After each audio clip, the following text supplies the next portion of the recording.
दोस्तों, आज सुबह जब मैंने अखबार पढ़ा तो शोक समाचार के कॉलम में अपनी फोटो देखकर मैं हैरान था। इसमें लिखा था कि मैं मर गया हूं। लगता है किसी ने कोई भद्दा मजाक किया है। लेकिन रुको, थोड़ा सोचता हूं। अरे हाँ, पिछली रात को ही मेरे सीने में बहुत तेज दर्द हुआ था। मैं पसीने से तरबतर हो गया था और उसके बाद मुझे कुछ याद नहीं। हाँ, शायद मैं गहरी नींद में सो गया था। अरे सुबह के 8 बज गए हैं। लगता है आज ऑफिस में फिर लेट हो जाऊंगा। आज फिर चिड़चिड़े बॉस का भाषण सुनना पड़ेगा। पर यह क्या, मेरे ड्राइंग रूम में से इतने लोगों की आवाजें क्यों आ रही हैं? अरे यहां तो बहुत भीड़ है।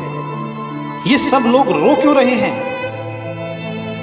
ये क्या, मेरा शरीर सफेद कपड़ों में लिपटा जमीन पर क्यों पड़ा है? मैं यहां हूं, मैं चिल्लाता हूं, कोई इधर देखो, देखो मैं इधर हूं। पर यह क्या, कोई ध्यान क्यों नहीं दे रहा? ना ही कोई मेरी आवाज सुन पा रहा है। हर कोई बस रोती हुई आंखों से मेरे शरीर को देख रहा है। मैं अपने कमरे में वापस आ जाता हूं। बाहर कोहराम मचा हुआ है। ये क्या, मेरी बीवी रो रही है? वो बहुत दुखी और उजड़ी सी दिख रही है। मेरे बेटे और बेटी भी रो रहे हैं। मेरी मां भी जोर जोर से रो रही है। लगता है मैं मर गया हूं। नहीं, मैं कैसे मर सकता हूं? अपनी बेटी और बेटे से ये कहे बगैर कि मैं उनसे बहुत प्यार करता हूं और मैं उनका बहुत ख्याल रखता हूं। मैं कैसे मर सकता हूं अपनी बीवी से ये कहे बगैर कि वो दुनिया की सबसे खूबसूरत और ख्याल रखने वाली बीवी है? कैसे मर सकता हूं माँ बाप से ये कहे बगैर कि वो हैं तो मैं हूं? मैं कैसे मर सकता हूं अपने दोस्तों से ये कहे बगैर कि वो मेरे जीवन के सारे गलत फैसलों पर मेरे साथ खड़े रहे? लेकिन मैं वहां कभी नहीं पहुंच पाया जहां उन्हें मेरी सबसे ज्यादा जरूरत थी। अरे वहां कोने में मेरा सबसे प्रिय मित्र खड़ा है। वो अपने आंसू छिपाने की कोशिश कर रहा है। कभी हम सबसे पक्के दोस्त थे। एक छोटी सी गलतफहमी ने हमें दूर कर दिया था। हम दोनों के अहंकार की वजह से कभी हम एक दूसरे को माफ नहीं कर पाए। मैं उसके पास जाता हूं और उससे कहता हूं, दोस्त, मैं अपनी गलतियों के लिए तुमसे माफी मांगता हूं। हम आज भी अच्छे दोस्त हैं, मुझे माफ कर दो। पर यह क्या, उसकी तरफ से कोई रिस्पॉन्स क्यों नहीं मिल रहा? क्या आज भी वो अहंकार में है? जब मैंने उससे माफी मांग ली है तो ये मुझे माफ क्यों नहीं कर रहा? बस रोता ही जा रहा है। पर एक सेकंड, शायद ये मुझे देख ही नहीं पा रहा है। तो क्या मैं सच में मर गया हूं? जमीन पर लेटे मैं अपने शरीर के पास बैठ जाता हूं। क्या करूं, कैसे करूं, किसे पुकारूं? कोई मुझे सुन ही नहीं पा रहा है। हे भगवान, मुझे कुछ और समय दे दे।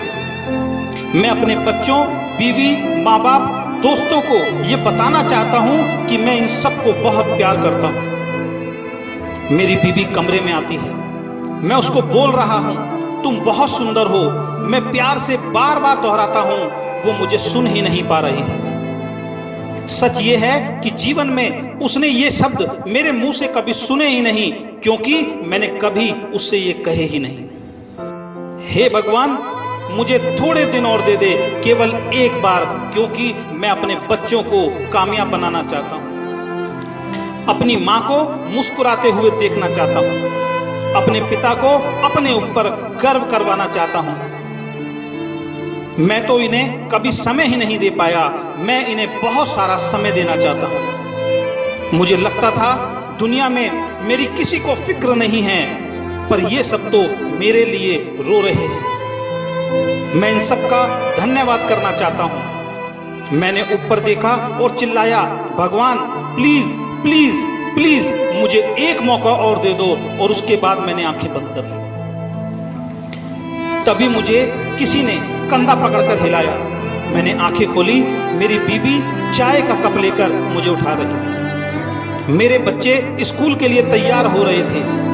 माँ और पिताजी की पूजा करने की आवाज दूसरे कमरे से आ रही थी। मेरी आंखों में खुशी के आंसू आ गए। मैंने लंबी सांसें ली और अपनी पत्नी को गले से लगा लिया और कहा, तुम मेरा ख्याल रखने वाली दुनिया की सबसे हसीन बीवी हो, मैं तुम्हें बहुत प्यार करता हूं। वो कुछ समझ नहीं पा रही थी। उसकी आंखों में नमी थी, चेहरे पर थोड़ी सी मुस्कान थी, जिसको आज मैंने पहली बार समझा था।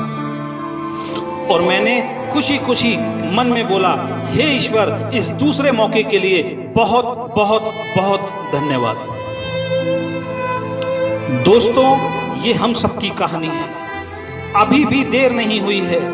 अपने झूठे अहंकार, अतीत के पुराने विवाद और मतभेदों को भुलाकर अपने प्रियजनों और मित्रों से खुलकर प्यार करो और सभी झगड़ों और मनमुटाव को भुलाकर एक नए जीवन की शुरुआत करो, क्योंकि मेरी तरह आपको दूसरा मौका शायद नहीं मिलेगा। जिसने भी ये कहानी लिखी उसको बहुत बहुत धन्यवाद, और जिसने मुझे व्हाट्सएप पे ये कहानी भेजी उसको भी बहुत बहुत धन्यवाद। अगर आपको ये कहानी अच्छी लगी तो ज्यादा से ज्यादा अपने मित्रों को शेयर करें।